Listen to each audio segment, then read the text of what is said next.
Welcome back to another technical deep dive here in the debug zone. Today we're tackling a big question and breaking it down with us from other users.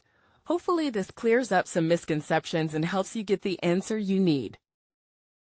So buckle up, stay a little curious, and let's jump right in.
And that's a wrap.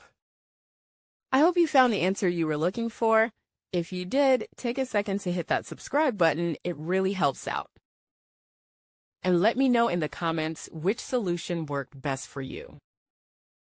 See you next time in the debug zone.